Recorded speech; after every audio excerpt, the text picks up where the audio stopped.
1099। ये वो दौर था जब मुसलमानों की दो बड़ी बड़ी ताकतें होने के बावजूद यूरोप से आए हुए चंद हजार क्रूसेडर्स ने यरूशलेम को अपनी पहली ही जंग में मुसलमानों से छीन लिया और उस पर पूरी तरह से अपने कब्जे में ले लिया। और यरूशलेम में जितने भी मुसलमान थे उन्हें चुन चुन कर कत्ल कर दिया गया। आखिर मुसलमानों के इन दो बड़े बड़े खिलाफत होने के बावजूद सलेबियों ने बैतुल मक़दिस को इतनी आसानी से कैसे फतह कर लिया? इसकी सिर्फ एक ही वजह है, क्योंकि बगदाद में अब्बासी खिलाफत जो कि एक सुन्नी इस्लाम की नुमाइंदा थी और इनका खलीफा तो बस नाम का था, पावर्स इनमें बिल्कुल भी नहीं थी। और दूसरी तरफ कायरो की फातिमी खिलाफत जो इस्माइली शिया इस्लाम को मानने वाले थे और ये लोग अब्बासियों को जालिम और ख़ुद को इस्लाम के असली वारिस समझते। अब ये दो एम्पायर्स एक दूसरे के इतने बड़े दुश्मन बन चुके थे कि ये एक दूसरे के खिलाफ सलीबियों की मदद तक करने से पीछे नहीं हटे। यहाँ तक कि जब क्रूसेडर्स यूरोप से शाम के इलाके तक पहुँच गए तब दूसरी तरफ फातिमी सल्तनत जश्न मनाने लगे, क्योंकि इन्हें लग रहा था कि अब फाइनली सुन्नी दुश्मन कमज़ोर पड़ जाएंगे। इन लोगों को यह तक अंदाज़ा नहीं था कि अब्बासियों के बाद अगली बारी शायद इन्हीं की भी हो सकती है। अब ये दुश्मनी सिर्फ इन दो बड़ी एम्पायर्स के बीच ही नहीं बल्कि मुल्क शाम और फ़लस्तीन के आसपास जितने भी इलाके थे वो सब कई सारे टुकड़ों में बढ़ चुके थे। यहाँ तक कि इन छोटे छोटे इलाके भी एक दूसरे के दुश्मन बन चुके थे। ना तो इन लोगों के दिलों में इस्लाम से मोहब्बत थी, ना ही ये लोग उम्मत के लिए कुछ कर रहे थे।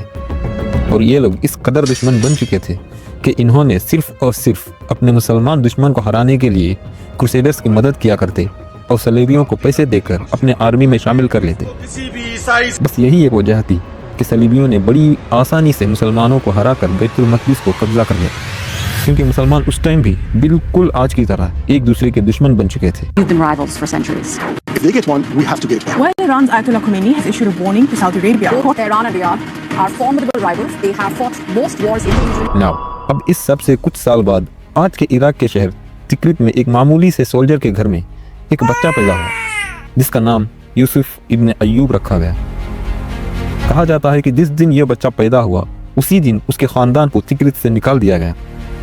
यह ख़ानदान तिक्रित से निकलने के बाद पहले तो मोसल में आबाद हुए, फिर यहाँ से बालबेक और आखिर में दमिश्क में आबाद हुए। अब यहीं पर यूसुफ इब्न अय्यूब ने अपनी दीनी तालीम को हासिल की और इनको बचपन से ही कुरान और हदीस के साथ साथ हिस्ट्री में भी दिलचस्पी थी।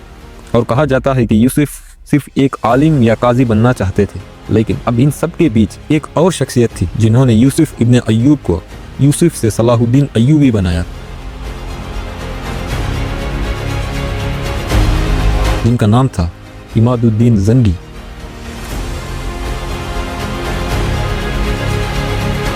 जो कि ये एक मामूली से तुर्क गवर्नर थे।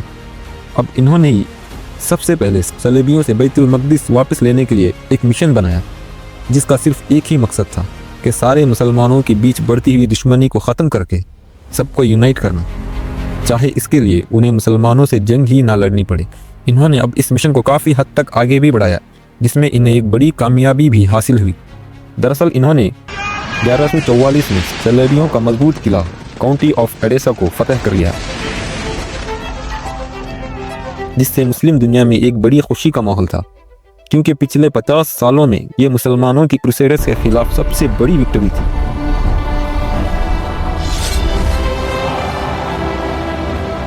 लेकिन अब इससे कुछ ही अरसे बाद अचानक इमादुद्दीन जंगी का भी इंतकाल हो गया।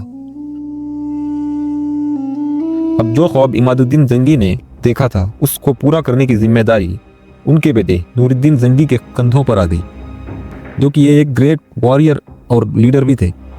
इन्होंने हलफ और दमिश्क को यूनाइट किया और बिखरते हुई मुस्लिम उम्मत को ये एहसास दिलाया कि यरूशलेम एक शहर ही नहीं बल्कि बैतुल मक़दिस मुसलमानों का किबला अव्वल भी है। जिस मकसद को नूरुद्दीन जंगी पूरा करने की सपने देख रहे थे, उस मकसद को एक दिन उन्हीं के लश्कर में से एक आम सा सोल्जर पूरा करके बैतुल मक़दिस में इस्लाम का परचम फिर से लहराएगा, जिन्हें आज दुनिया सुल्तान सलाहुद्दीन अय्यूबी के नाम से जानती है। आपका शायद याद नहीं, मेरा नाम सलाहुद्दीन अय्यूबी का असल सफ़र 12वीं सेंचुरी के शुरुआती सालों में मिस्र से शुरू होता है, क्योंकि उस टाइम इजिप्ट की फातिमी खिलाफत, जो कि एक टाइम सबसे बड़ी सुपर पावर्स में से एक थी, जिनकी एक टाइम सिसिल से लेकर हिजाज तक इनकी हुकूमत थी, लेकिन अब 12वीं सदी के आगाज़ में अपनी आखिरी सांसें ले रही थी। जो उनके लिए खलीफा तो बस एक फॉर्मेलिटी थी और हुकूमत के सारे पावर्स उनके मिनिस्टर्स के हाथों में थी, जो कि ये लोग हर वक्त आपस में ही झगड़ते रहते। और इसी कमजोरी का फायदा उठाकर सलेबियों ने मिस्र पर कब्जा करने की प्लानिंग बनाने लगे, क्योंकि उन्हें ये बात अच्छी तरह पता थी कि अगर फ़लस्तीन पर इनकी हुकूमत बनाए रखना है तो उन्हें इजिप्ट पर किसी भी सूरत में कब्जा करना ही होगा।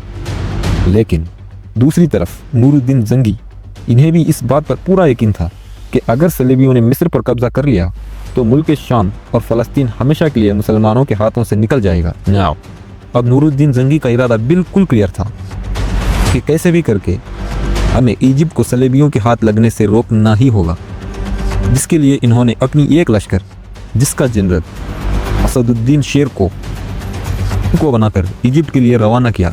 लेकिन इन्होंने अपने साथ अपने भतीजे सलाहुद्दीन अय्यूबी को भी अपने लश्कर में शामिल करके मिस्र ले गए। अब इससे अगले 5 साल तक इजिप्ट एक खूनी मैदान बन चुका था। शेरको ने अपने भतीजे सलाहुद्दीन के साथ मिलकर मिस्र पर 3 बार हमले किए, लेकिन इन्हें हर बार फातिमी आर्मी के साथ साथ इन्हें सलेबियों से भी लड़ना पड़ता। इस दौरान कई बार सलाहुद्दीन अय्यूबी अपने सलाहियतों के दम पर सलेबियों को शिकस्त दी और फाइनली एक दिन साल 1169 में शेर को फातिमी सल्तनत के वजीर को हराकर खुद फातिमी सल्तनत के वजीर बन गया। लेकिन इस जीत के सिर्फ 2 महीने बाद शेरको का इंतकाल हो गया। लेकिन अब यहाँ सबसे बड़ा मसला था कि शेरको के बाद उसकी जगह कौन लेगा। अब यहाँ फातिमी खलीफा अल अदीद ने एक प्लान बनाया कि शेरको का भतीजा तो एक कमज़ोर इंसान है, अगर हम इसे इसके चाचा की जगह बता देंगे तो हम आराम से इसे कंट्रोल कर सकते हैं। लेकिन यही इनकी सबसे बड़ी भूल थी, क्योंकि सलाहुद्दीन अय्यूबी का असल सफ़र यहीं से शुरू होता है। नाउ अब सिर्फ 31 साल की उम्र में सलाहुद्दीन अय्यूबी मिस्र के सबसे बड़े मिनिस्टर बन गए। अब ये दौर सलाहुद्दीन अय्यूबी की ज़िंदगी का सबसे मुश्किल दौर था, क्योंकि अब इन्हें यहाँ से 2 बड़ी एक दूसरे के दुश्मन सल्तनतों के बीच इत्तेहाद बनाकर आगे बढ़ना था, जो कि एक तरफ थे नूरुद्दीन जंगी, जो कि सुन्नी मुस्लिम लीडर थे, और दूसरी साइड कायरो की फातिमी खिलाफत एक इस्माइली शिया मुस्लिम सल्तनत थी। अब सलाहुद्दीन के लिए यहाँ एक छोटी सी भी गलती का मतलब था सीधा मौत। अब सलाहुद्दीन अय्यूबी को यहाँ जिस मिशन के लिए भेजा गया था, उन्होंने उस मिशन को अंजाम तक लेकर जाना शुरू कर दिया, जिसके लिए उन्होंने सबसे पहले अपने जितने भी वफादार लोग थे उन्हें अपनी फ़ौज में शामिल कर लिया और अपने ख़ानदान के लोगों को सबसे अहम अहदों पर लगाया और फातिमी खिलाफत के वफादार लोगों को एक एक करके अपने रास्ते से हटाने लगे। और आहिस्ता आहिस्ता 2 साल बाद अपनी सबसे बड़ी चाल चली। साल 1171 जुमे के दिन कायरो की सबसे बड़ी जामिया मस्जिद में जुमे का खुतबा चल रहा था। यहाँ ऐसा लग रहा था कि मस्जिद की इमाम किसी परेशानी में फंसे हुए हैं, और जैसे जैसे खुतबा आगे बढ़ने लगा उसके परेशानी पर पसीना साफ नज़र आ रहा था। और जैसे ही वक्त के खलीफा के नाम लेने की बारी आई तो फातिमी खलीफा के बजाय अब्बासी खलीफा का नाम ले लिया, जिससे मस्जिद में एकदम सन्नाटा छा गया, क्योंकि 200 साल बाद सलाहुद्दीन अय्यूबी के हुक्म पर फातिमी खलीफा के बजाय सुन्नी खलीफा का नाम लिया गया। अब ये फातिमियों के खिलाफ एक सबसे बड़ी बगावत थी, लेकिन किसी में इतना दम नहीं था कि कोई भी इस बगावत के खिलाफ आवाज़ उठा सके, क्योंकि फातिमी खलीफा तो बीमारी की वजह से अपने आखिरी दिन गिन रहा था। फातिमी खलीफा के इंतकाल के साथ साथ फातिमी खिलाफत का भी खात्मा हो गया और मिस्र बिना किसी खून खराबा और किसी जंग के सलाहुद्दीन अय्यूबी के कंट्रोल में आ गया। अब जिस मिशन के लिए नूरुद्दीन जंगी ने सलाहुद्दीन अय्यूबी को इजिप्ट के लिए भेजा था, वो मिशन तो पूरा हो चुका था, लेकिन नूरुद्दीन जंगी को अब इस बात का डर लगने लगा कि अब इतनी बड़ी पावर्स हासिल करने के बाद सलाहुद्दीन अय्यूबी हमें धोखा ना दे। अब इससे पहले जो ये बड़े मुस्लिम लीडर आपस में टकराते, साल 1174 में ही नूरुद्दीन जंगी का इंतकाल हो गया, जिससे फिर से एक बार मुस्लिम दुनिया में अफरा तफरी फैल गई, क्योंकि उसके बाद उसके तख्त पर उसका सिर्फ 11 साल का बेटा बैठा था। मुल्क शाम में फिर से एक बार लड़ाई झगड़े होने लगे थे। अब सलाहुद्दीन के पास सिर्फ 2 ऑप्शन थे। पहला, वो इजिप्ट में ही रहकर अपनी सल्तनत चलाए, या फिर आगे चलकर सीरिया की सिचुएशन को हैंडल करे। लेकिन उन्होंने इन 2 रास्तों के बजाय सीधा शाम के खिलाफ जंग का ऐलान कर दिया, ये कह करके नूरुद्दीन का असली वारिस वो 11 साल का बच्चा नहीं है, बल्कि मैं हूँ। क्योंकि इनका मकसद सिर्फ एक ही था कि कैसे भी करके सारे उम्मत मुस्लिमा को एक झंडे तले इत्तेहाद करना, जिसके बिना हम कभी भी अल कुद्स को आज़ाद नहीं कर सकते। जिसके लिए इन्होंने 12 साल 1174 से लेकर 1186 तक अपनी सारी पावर्स सलेबियों के खिलाफ नहीं, बल्कि सीरिया, इराक और एनाटोलिया के मुसलमानों को एकजुट बनाने में लगा दी, जिसमें उन्हें काफ़ी सारे थ्रेट्स का सामना भी करना पड़ा। जिनमें सबसे खतरनाक दुश्मन थे फशासी, जो कि एक सीक्रेट इस्माइली एजेंसी थी जो अपने पॉलिटिकल दुश्मन को मारने के लिए मशहूर था। जिन्होंने एक बार जब सलाहुद्दीन अय्यूबी हलफ का मुआशरा कर रहे थे, तब इनका एक एजेंट सलाहुद्दीन अय्यूबी के टेंट में घुसकर सलाहुद्दीन के सर पर खंजर से हमला कर दिया। लेकिन इस हमले से उन पर कोई असर नहीं हुआ, क्योंकि उस टाइम उन्होंने अपने इमामे के नीचे उस वक्त का हेलमेट पहन रखा था, जिनसे उन्हें ज़्यादा कुछ नुकसान नहीं हुआ। न्याव आखिरकार 12 साल के लगातार जिद्दोजहद के बाद 786 में इजिप्ट, दमिश्क और हलफ तक यूनाइटेड मुस्लिम एम्पायर बनाई, जिससे नूरुद्दीन जंगी का सपना पूरा हो गया। अब वो वक्त भी आ चुका था कि सलेबियों से 88 साल का हिसाब लेने का टाइम। अब सलाहुद्दीन अय्यूबी का सिर्फ एक ही सपना था, और वो था अल कुद्स की आज़ादी। आपके लिए क्या है यरूशलेम? सब कुछ। लेकिन सलाहुद्दीन अय्यूबी जल्दबाजी में हमला नहीं किया, बल्कि उन्होंने सलेबियों की किसी एक गलती का इंतजार करने लगे। और वो वक्त भी आ गया कि जब सलेबियों के एक मशहूर वॉरियर रेनॉल्ड डी चैटिलोन, ये एक बेरहम वहशी दरिंदा था। इसने सलाहुद्दीन से किए गए सारे ट्रीटीज को बार बार तोड़ता रहा। इसने 1187 में हाजियों के एक काफिले को लूटा और फिर मदीना पर हमला करने की कोशिश तक करने लगा। यहाँ तक कि उसी साल उसने अपनी जुल्म की सबसे बड़ी हद पार कर दी, जब उसने मिस्र से दमिश्क जाने वाली सबसे बड़ी तिजारती काफिले पर हमला करके उसे लूट लिया, जिसके बाद सलाहुद्दीन अय्यूबी ने पूरे मुस्लिम वर्ल्ड में जिहाद का ऐलान कर दिया, जिसके लिए इन्होंने एक यूनिक स्ट्रेटजी अपनाई।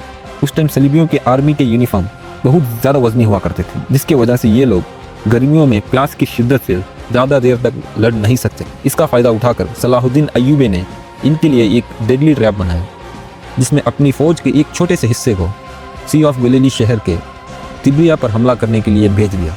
असल में ये एक ट्रैप था। जैसा सलाहुद्दीन ने सोचा वही हुआ। सलेबियों ने अपने मलिका के शहर को बचाने के लिए अपनी पूरी फ़ौज को तिब्रिया की तरफ भेज दिया। अब इन लोगों को तिब्रिया तक पहुंचने के लिए ऐसे इलाके से गुजरना था जहां दूर दूर तक पानी का कोई नामो निशान तक नहीं था। अब सलाहुद्दीन की आर्मी इन्हें हर तरफ से घेर लिया और जिस रास्ते से भी इन्हें पानी की सप्लाई मिलनी थी उसे ब्लॉक कर दिया।